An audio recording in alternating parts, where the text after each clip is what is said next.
Welcome, Flyers fans. You're listening to Chris Mayer, Flyers Fan Mania 93 on YouTube.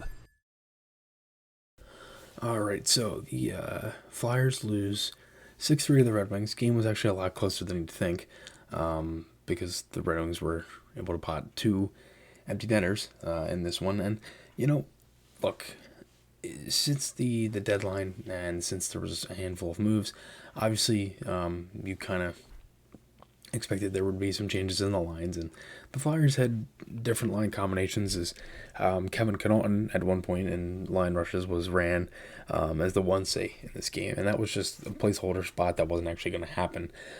But there was one thing in this game that I personally thought was something to keep an eye on, and I think for the rest of the season, it could be something that the Flyers continue to do that line. And actually, one of my buddies, Yuri Wallach, had actually called it a while ago, and it was Farabee playing center.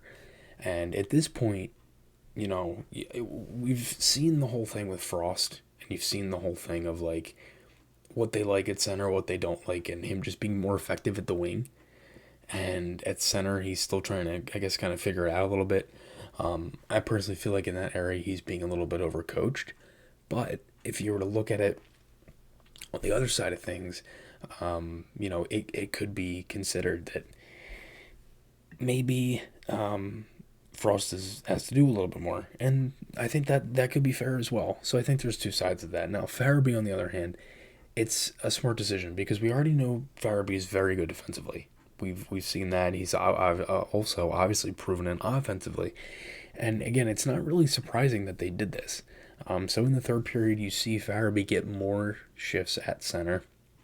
And I'm going to break it down each shift that I kind of saw. But let's start out with the lines in this one. So you have Farabee with Frost and Atkinson, Farabee, Hayes, Konechny, Lindblom, Frost, and Tippett, Willman, Brown, McHugh on defense, Provy, York, Sanheim, Risto, Yandel, and Sealer. Hart was in net. So obviously, let's start with the goals. Both goals versus the line, and obviously didn't really help. He had a nice hit on the first one. On the first goal, really nice hit. Play kind of comes around, and then he goes at Smith and runs into Hart. It's one of them plays that's overly physical. 2-0. Verona scores. Risto, again, a nice hit. Then lost the puck. Hayes gliding, basically going up the ice because the forwards, again, leave the zone early. I've said this literally all season. That didn't help. And no one else was really there to help out.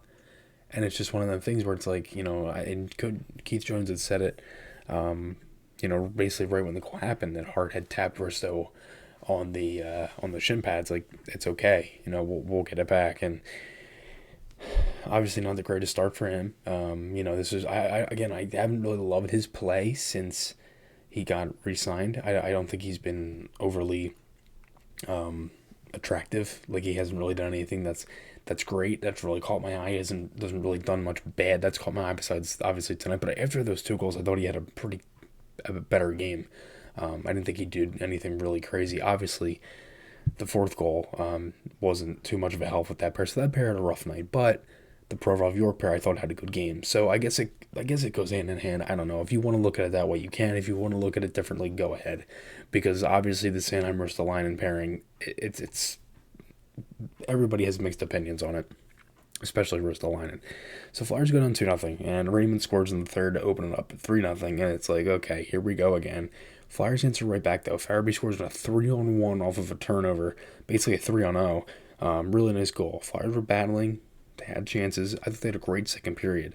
For a good 5-6 minutes or so, it was pretty much all Flyers, and they were just, keeping the Red Wings in the zone. I thought Zach McEwen had a really good game. I thought Max Willman had a good game. Honestly, the fourth line and overall, I thought had a good game. I thought Tippett and Frost and Lindblom showed some more good chemistry together. There were positives in this game. The only bad thing is when the Flyers get the goal from Lindblom off a really nice pass from Konechny. He's another guy who I thought had a really good game as well. He just looks so much better, TK. Like, I know everybody's talked about trading him and this and that. I really don't want the Flyers to move Konechny. I don't. The Provorov thing is a different story. If any of that stuff is true, that's a whole other conversation. Konechny, on the other hand, he's a guy that has played a lot better since Mike Yo's taken over.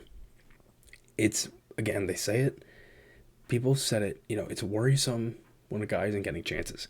He's been getting chances literally all season. He just hasn't had any puck luck, hasn't been able to score, and he's played a lot better. It was a sweet pass on the Lindblom goal, really nice play. He plays with jump. He has bite to his game.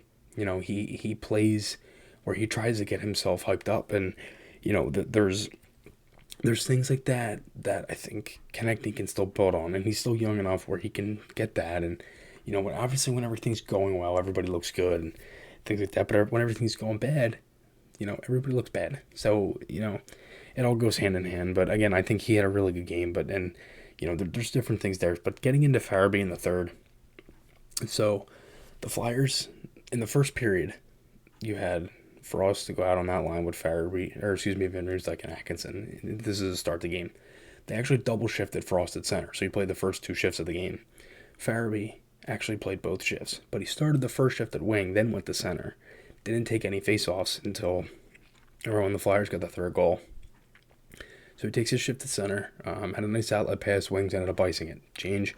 Atkinson had a quick shot off the rush, then Farabee at center again with Atkinson and JVR. Then Willman came on for JVR as they changed. Only one winger was able to change there, but I thought Farabee had a good head on a swivel there. He was very, reactive in the defensive zone. He made good reads. And McEwen had a nice fight with Smith, really nice tilt. Farabee again at center with Brown and Atkinson, so Brown is actually the center in that case. But Farabee, Brown took the draw, but Farabee played the position. He had a steal on a puck, good defensive play, and then throw a penalty in the neutral zone. So that was a good play as well. He was backing up, read the play, came in, cut in, got tripped up. Flyers had a power play, not too many chances on it. Couple looks, a lot of passing around the wall, perimeter, but that was pretty much it. He's had a breakaway chance at the post and out. Flyers played well in the third. I thought they continued that. They had looks, couldn't really get much going. Then Farabee ended up taking the face-off with JVR, poked it forward, JVR back, York kept it in, sent that down low, Provorov down low, Atkinson ended up winning the puck battle, pass out in front, JVR scores. It's things like that you like to see, because again, Farabee does it so well where he can read different plays, and when he's good defensively and plays another position, it's good to have guys that are versatile, and the Flyers have done that with other players in the past. Lawton's a guy that's at a good, can play center, can play wing. Michael Raffel, if you remember, was a guy who could play center and play wing. They've done that with a lot of players, and it wouldn't surprise me if they continue with Farabee. I thought he had some great shifts at center, and that it's something to look forward to. So obviously the game didn't end well. It was tough, another loss, but they have some tough games coming up Thursday. And Friday, you have Minnesota and the Avalanche and then Nashville. So, we'll see what happens. But it doesn't look like any of these games coming up are going to be easy at all. I wouldn't be surprised if the Flyers lost all of them, just with the way that the season's gone. But let me know your guys' thoughts below. Remember, guys, SeatGeek, Garrett Group Construction. Those links are in the description and the merch link as well. Again, thank you guys for watching, and I'll talk to you all again soon.